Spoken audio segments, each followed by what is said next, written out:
যাদের যাদের পুরনো কোনো শত্রু আছে বা গোপন কোনো শত্রু আছে, আপনি জানেন সেই মানুষটা আপনার অনেক ক্ষতি করছে, আপনার বিরুদ্ধে ষড়যন্ত্র করছে, আপনার খারাপ কিসে হয় সে সেই কাজটা করে চলেছে। আজকে তার একটা সমাধান আমি আপনাদেরকে বলে দেব, কিভাবে এই সমস্যার সমাধান আপনি করবেন। আজকে একটা ছোট্ট টোটকা আমি বলে দেব, যে কোনো শত্রু কিন্তু ঘায়েল হবে সেই টোটকাতেই। দেখুন, শত্রু আমাদের সকলের জীবনেই থাকে। জীবনে চলার পথে কিন্তু মানুষের শত্রু তৈরি হয়। কারোর কম শত্রু হয়, আবার কারোর অনেক বেশি রকমের শত্রু হয়। জীবনে চলার পথে শত্রু কেমনভাবে মানুষের হতে পারে?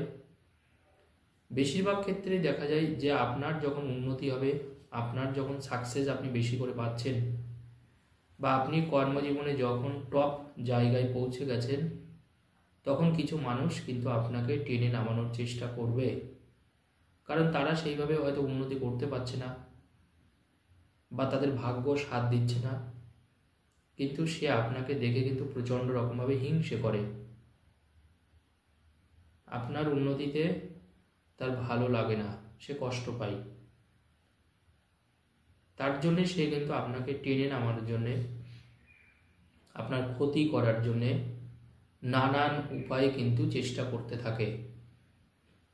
সেটা তন্ত্রমন্ত্রের মাধ্যমে হোক, অন্য কোনো মানুষ দিয়ে আপনার ক্ষতি করা হোক।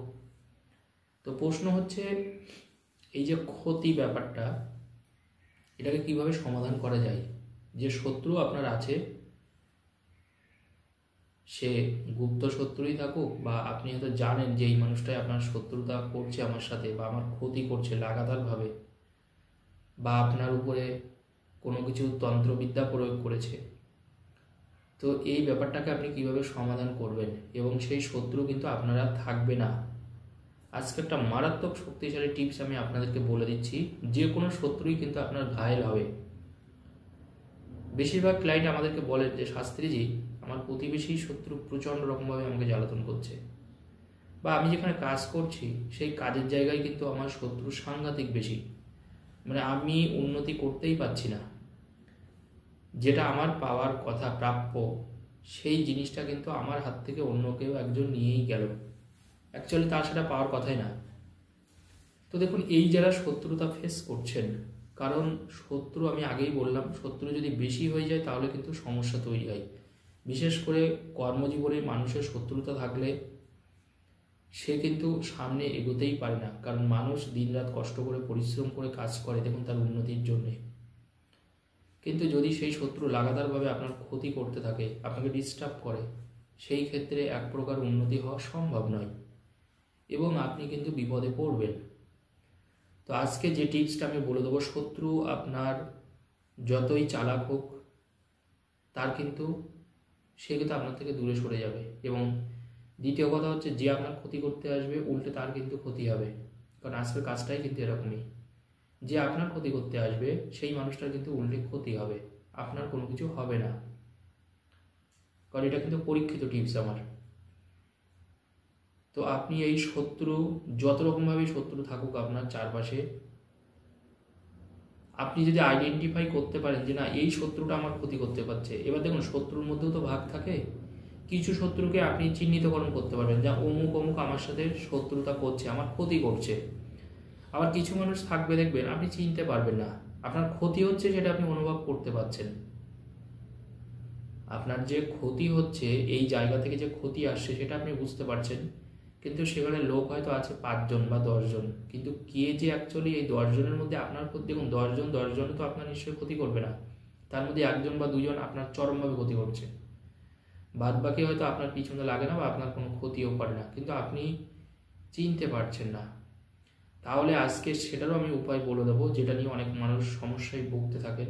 যে শাস্ত্রী, যে আমার ক্ষতি হচ্ছে আমি বুঝতে পারছি, কিন্তু কে যে ক্ষতিটা করছে এটা আমি ধরতে পারছি না। তো এর সব থেকে একটা চমকপ্রদ উপায় আমি আজকে আপনাদেরকে একটু বলে দিই। সেটা হলো, যখন আপনি দেখবেন এইভাবে আপনার ক্ষতি করা হচ্ছে, বা আপনার উপরে কোনো তন্ত্রমন্ত্র প্রয়োগ করা হয়েছে, দেখুন অনেক মানুষ তো এমন আছে যে শুকনো বান মেরে দেয়।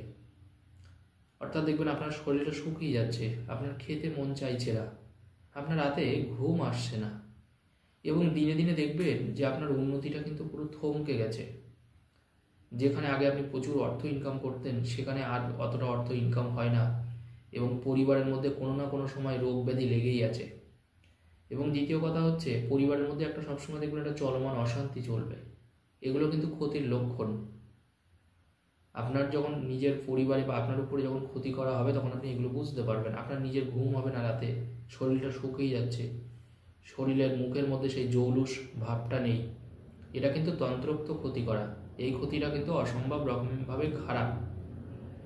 তো যাই হোক, দেখুন, কোনো মানুষ আমাদের যে ক্ষতি করছে সেটাকে তো আমাদের প্রতিহত করতে হবে, যে কীভাবে এটাকে আমরা আটকাবো, আমরা ভালো থাকবো। তো যখন আপনি দেখবেন এইভাবে মানুষ আপনাকে লাগাতারভাবে ক্ষতি করছে, আপনাকে ডিস্টার্ব করছে, আপনি সোজাসুজিভাবে যেটা করবেন, আপনি 3টে লোহার পেরেক নেবেন। 3টে লোহার পেরেক হার্ডওয়্যার্সের দোকানে আপনি পেয়ে যাবেন, ছোট সাইজ বা মাঝারি সাইজ বা বড় সাইজ। 3টে লোহার পেরেক আনবেন। 3টে লোহার পেরেক আনার পরে ওই 3টে লোহার পেরেকের উপরে আপনি কালো সুতো দিয়ে আপনার যে শত্রু আপনাকে ক্ষতি করছে, সেই শত্রুর যদি আপনি নাম জানেন, ঠিক আছে, কোনো অসুবিধা নেই, সেই শত্রুর নাম একটা কাগজে আপনি কালো কালি দিয়ে লিখে দিন। কালো কালি দিয়ে লিখে 3টে কাগজেই কিন্তু একই শত্রু। এবার দেখা যাচ্ছে আপনারা তো শত্রু একজন বা দুজন, আবার অনেক ক্ষেত্রে আগেই বললাম আমি, আপনি বুঝতে পারছেন না, ধরতে পারছেন না যে কে শত্রুতা করছে।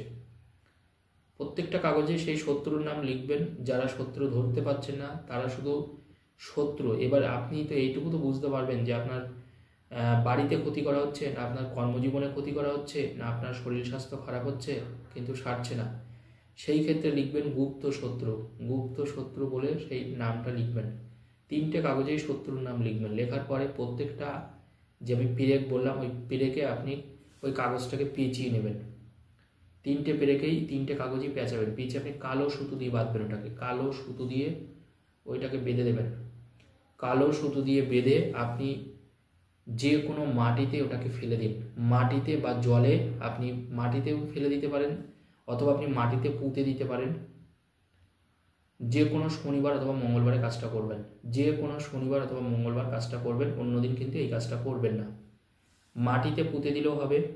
2 নম্বর জলে দিতে পারেন, আপনি যে কোনো জলে আপনি ফেলে দিতে পারেন, অথবা আপনি দূরবর্তী স্থানে যেখানে লোকজন কম যায় সেরকম কোনো গাছের গোড়ায় ওই 3টে পেরেক আপনি ফেলে দিতে পারেন। অথবা আপনার বাড়িতে যদি মাটির টব থাকে, মাটির টবেও আপনি ওটাকে পুঁতে দিতে পারেন। এইটুকু বলতে পারি, এটা কিন্তু পরীক্ষিত টিপ। যারা যারা করবেন, শত্রু আপনার থেকে পুরো চলেই যাবে, এইটুকু কথা দিলাম। ধন্যবাদ।